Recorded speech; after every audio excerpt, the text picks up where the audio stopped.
Welcome to your original reading and your counsel card for the month of January 2016. Happy New Year, Aries. I'd like to do a brief recap again of December so that we can segue into January with a fair amount of background information. And so December had in your overall energy position the 10 of Wands. And of course, you're a fire sign. And the 10 is the penultimate fire sign card of the minor arcana. And meaning, well, fire represents energy, inspiration, artistic and life enthusiasm. This is 10, the ultimate in that energy. So you're going to push to your limits. That's what the whole month will be, trying to attain your goal and giving it your all, having a lot of obligations, duties, responsibilities, information, things pushed at you, not being able to be spontaneous because you have so much to do. So the drudgery of that, but ultimately you accomplish much because this is a 10. So it means you do deliver the goods.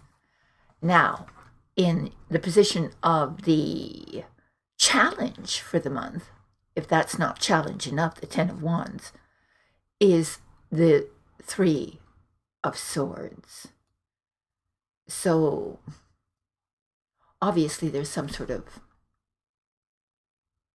disappointment, heart disappointment about something. And now this is in the past, so maybe you can recollect what that was. And you having to overcome that, meeting mind and heart, bringing mind and heart together in balance. Then in the position of the unexpected, we have the 8 of Wands, again upright. Well, this is a beautiful card, actually. So coupled with the 10 of Wands, we have a heck of a lot of energy this month. This being a little bit unexpected, but this is getting a solution to the problem. Feeling yourself in suddenly in a very good position. Seeing your work pay off. And this is quick action, kind of jumping in and just doing it. Spontaneity, that which you lacked in the beginning of the month. So some sort of perhaps exciting news comes your way, or it's more a stress-free kind of energy, whereas the 10 of Wands had that element of burden to it. So this is something that's just momentous and needs quick action, movement, activity. So that's the surprise element. Now, at the end of the month, we had the Hierophant upright. Oh, this is a going back and forth here, because at the end of the month, you have to, in a sense, conform to the status quo, to the establishment. You have to, there's sort of a ceremony, the structure that, the given structure in your life beckons you to conform in some way, and you do. And so that's the month of December, just in a very brief recap. So let's go into January right now. So Aries, we begin with a 10. Just like last month, there seems to be penultimate or peaked energy. So in the position of the overall energy of the month of January, you have the 10 of Pentacles. Well, they often say this is the money card. And you brought in the bounty last month. That is, you crossed the finish line into what would be the goal, the end result of all your efforts. You achieve your goal. Here at the 10 of Pentacles is the material reward for that. It often does imply abundance, material security. But whatever this success means to you, the pentacles are arranged on the card in a pattern which we call the tree of life. This represents everything in the universe, everything in your life. This is both your conscious and your subconscious, your emotional, spiritual, intellectual, your entire being.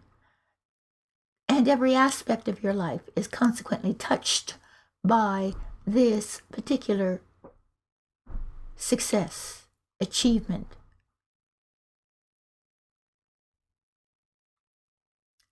So we have quite a feeling of achieving one's potential or meeting the promise that you made to yourself. On another level, the card also indicates teamwork. That's within a group. It might be people who are related to each other, or just a community, or just a business. The people that are the members of that community that are bound together by the structure they are under, and the cooperation and the helping of the various hierarchical stations on which these people relate to each other, subordinate, dominant, so on. There's a harmonic working together. And sometimes it's about caring for those who are members of our community, family, or business in one way or the other. Now, we have another 10.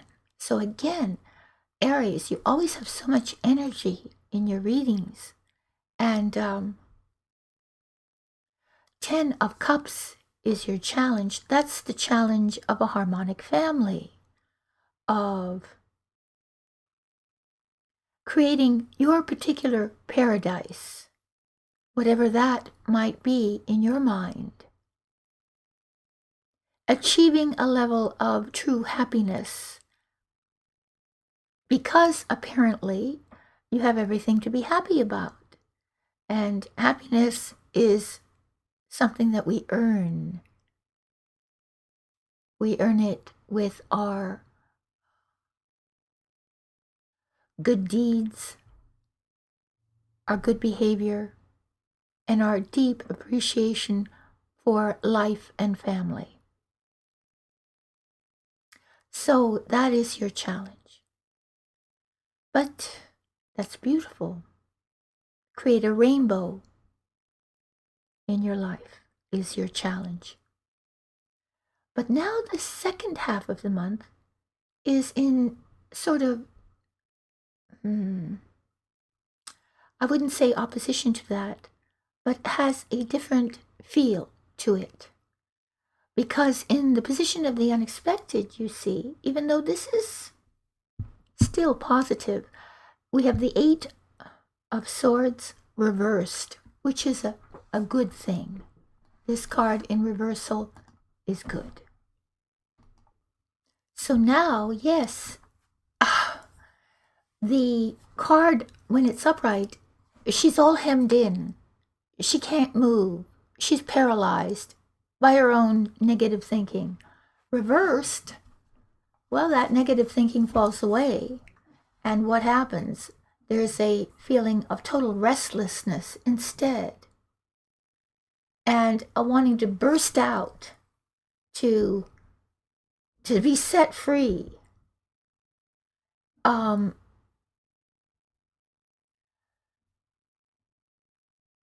It seems that your fears, your secret self-denial, shall we say, negative self-talk, holds you back from doing what you want to do. But it seems that unexpectedly, you shake off the dust. You remove the blindfold from your eyes. And you feel liberated. It's as if you've been trapped for a while and suddenly you're free. It's sort of a wild abandon running through the fields of flowers, sort of with your hands in the air, celebrating life. That's the feeling of the card. However that translates into your life, what may cause you to unexpectedly feel this way, this is, again, generic. So apply it to your own circumstance. And at the end, we have another reversal of a major arcana card, and that's strength.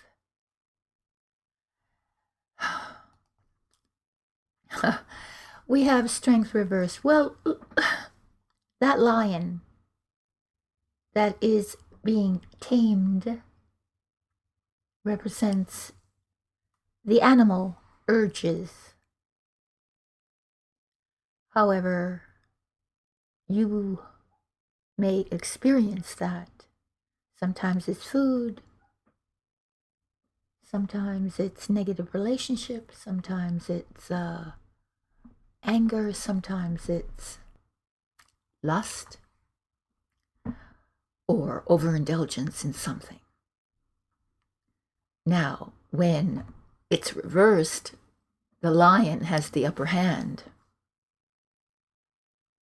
In other words, you lose a little bit of control over your appetites, over the lower urges.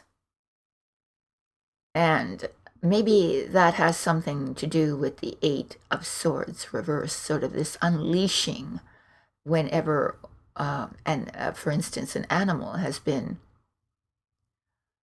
chained for a long time and you release it, it may behave almost irrationally out of a sense of just freedom, finally getting that freedom back. And it seems that might lead to overindulgence in something negative, whether that's an emotion or a habit or a being dominated by someone who's mean and bullying. That can be too.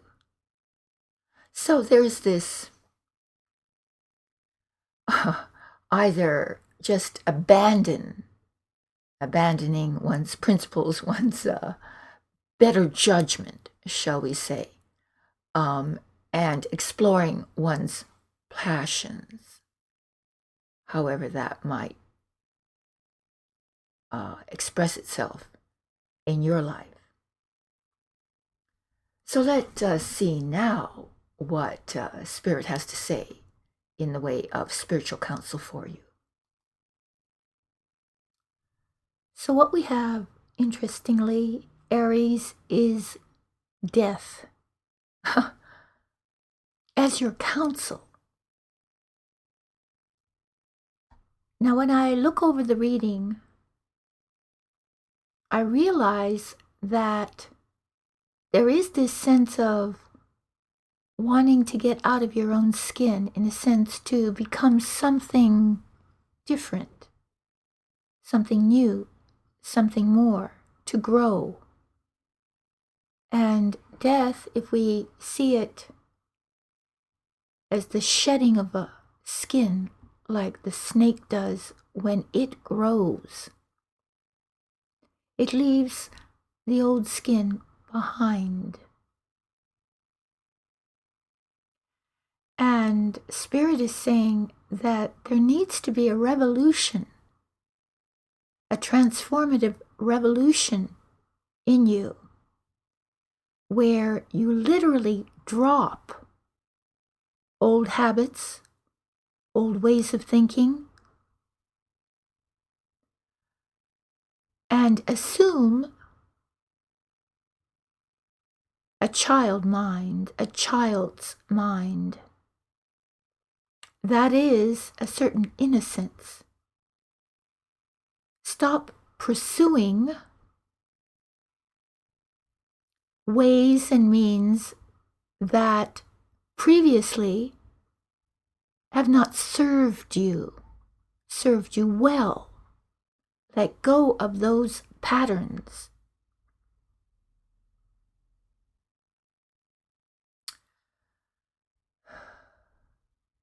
It's asking you to transition, to change, to totally metamorphose. Don't be afraid of losing your identity. The identity, everyone's identity, is constantly evolving. And by repeating patterns that are deleterious, not in your best interest, you prevent your own growth. Shed that old, habitual way of doing things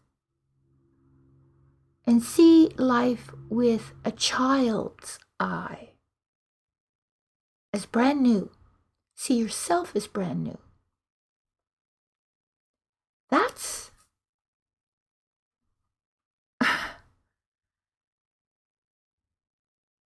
that Spirit should honor you with such a deep and difficult task.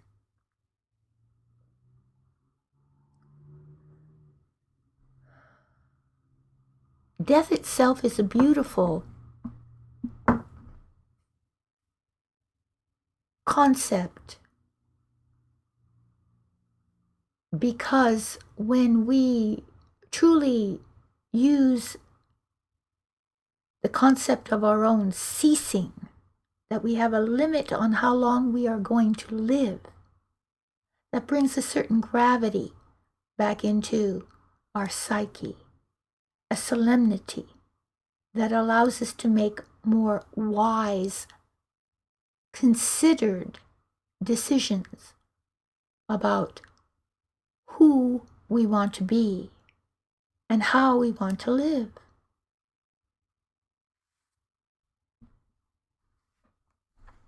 So it seems as if Spirit is saying that it's now, it's time. Let go of the past. Let go of what does not work for you. And the rewards of spiritual growth, of psychic growth, of material growth will reward you with a deep happiness and contentment. So that's your spiritual counsel for the month of January. What an exciting month, really, both internally and externally. I want to wish you a very happy new year and thank you, all my love and support.